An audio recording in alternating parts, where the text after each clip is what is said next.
Like I said, I'm Marvin Cox, Public Service Commissioner, North Mississippi. And before I get started, I know Max and a lot of people understand we travel around a lot. I don't travel around as much as they do. They have an entire 82 county state to cover. I cover 33. But we definitely appreciate your prayers, definitely appreciate your support, and definitely appreciate your vote. But we definitely need those prayers. I can't tell you that some of the days that we've traveled, got in a car and traveled 300 to 500 miles, it's a long way to go. So we definitely need that. But I always like to preface my beginning of my speech by saying this. I want you to think about 5.5 years ago, real quick. And I want you to think about phone calls when phones are going on. No, I'm just kidding.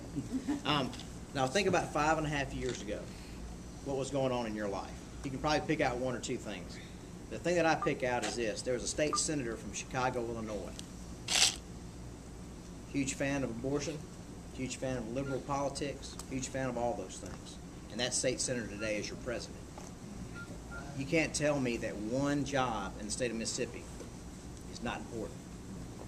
Here, Max said just a moment ago, oh, that job doesn't affect me. You know it could affect you in a couple of years?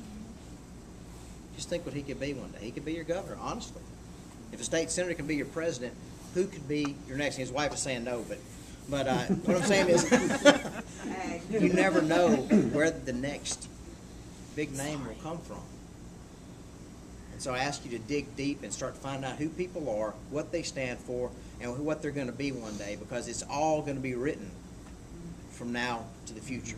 And if you don't know who they are, you're going to get what you deserve if you vote for them. I tell people that every day.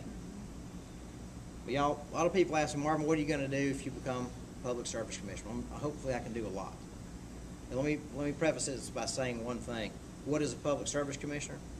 Well, a Public Service Commissioner is a person who regulates your utilities.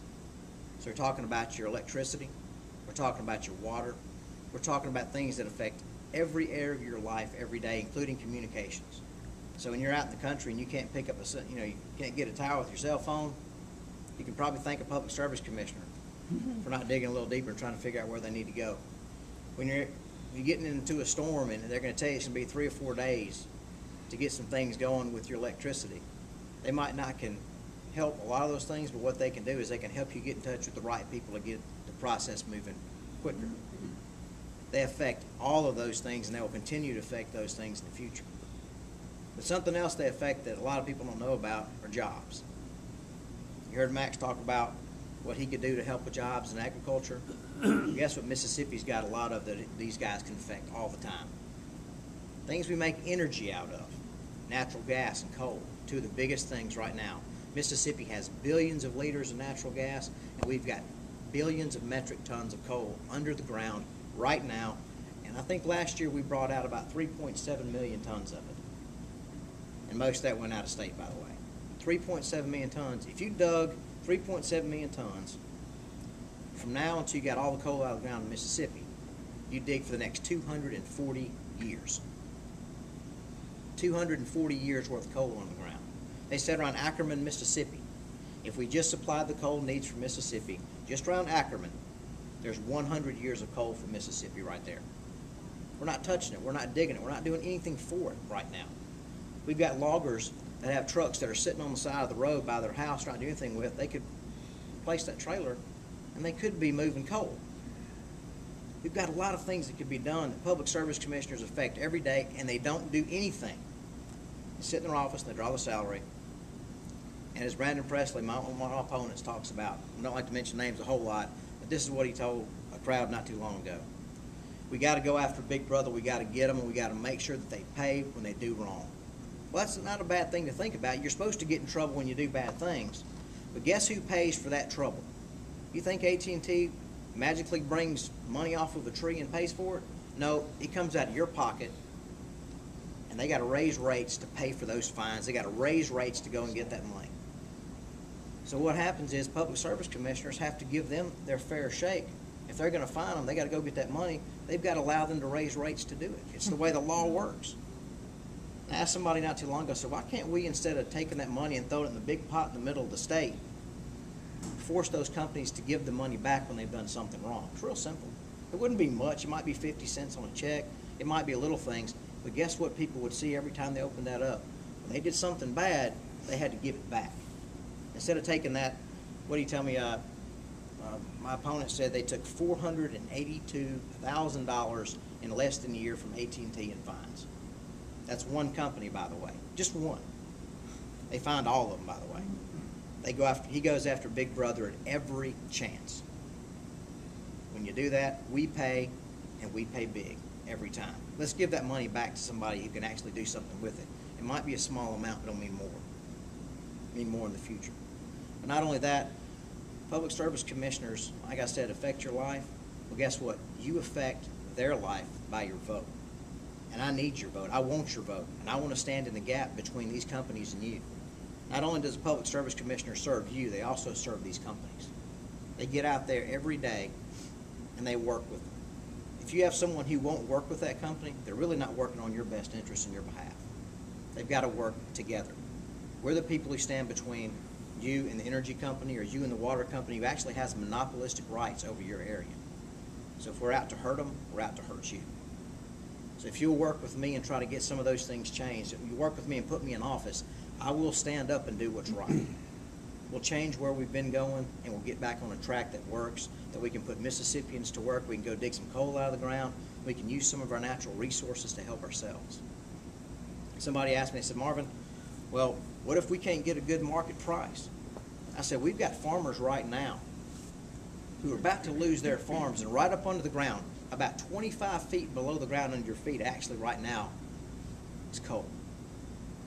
Would you be willing to sell a little under market price to make sure those companies are going to come to Mississippi and dig it up to save your farm and possibly make you a millionaire anyway because you took a couple of pennies off? I bet you would.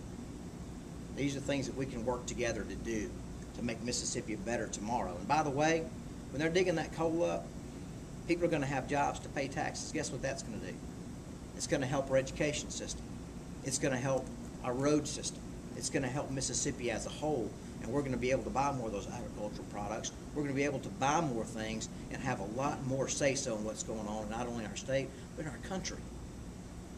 We can do that in Mississippi.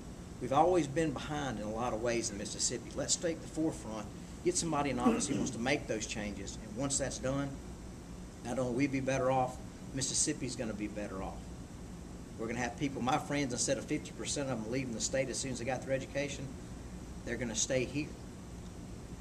Our kids are going to grow up together into a better tomorrow for Mississippi. If you put me in that kind of position, that's the kind of things that I will work for every day, 6 days a week, as many hours as they'll let me stay in the office. But some people laugh when I say that, but when I worked on different places and been different things, it's not unusual for me to be there till 10 o'clock at night. And the reason why is because when you start seeing results and you get excited, you're going to continue wanting to do that work and continue moving forward for Mississippi. If you give me that opportunity, I promise you that's the things I'm going to do. And I'm Marvin Cox, I'm asking for your vote, and I just want to say, if anybody has any questions, now's the time to ask me about them.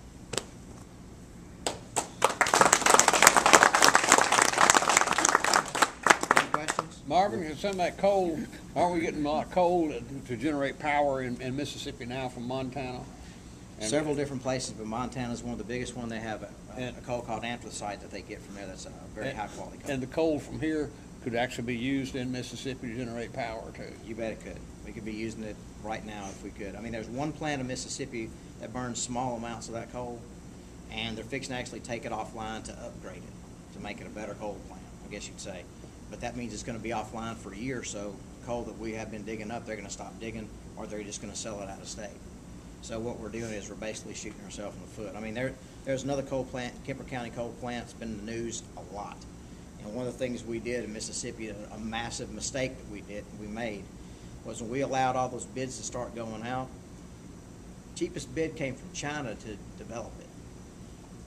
So China developed that plant for us, and actually we paid them to build the first plant there and learn how to burn this coal better. And so now they've come back, and when they put the bids out again, and I'm all for having an open bid system, a company from Alabama got the bid, came in and said, don't worry, we're going to hire Mississippi workers. The most Mississippi workers that were hired was to sweep the floor. They brought everybody from Alabama, and not only that, they brought in their own trailers. They didn't buy houses. They didn't rent. They brought in all their own stuff on site, and when they get ready to go home, they're taking it all back with them, including the money. The only thing they're going to do is spend basically food money here. Mississippi hurt because of that. We got a great education system, Mississippi State Engineering School, that could have helped with that project. We've got a lot of good schools that could have benefited from that, learning law from Ole Miss if you want to. All those things could have been done in-house in Mississippi. Now, I'm not saying we shouldn't let other companies bid on those things, but why couldn't they have hired Mississippi workers at least? We didn't get any of that. So that's the kind of things we're doing in agriculture, and also in Public Service Commission, we're doing energy. It's backwards, it's wrong, we're hurting ourselves. And by the time all this stuff leaves, all those billions of dollars, and I think it's about 2.82 billion is what they spent at this point on that plant, will not be here in Mississippi, it will be elsewhere, and our tax dollars paid for it, and it left the state again. So, any other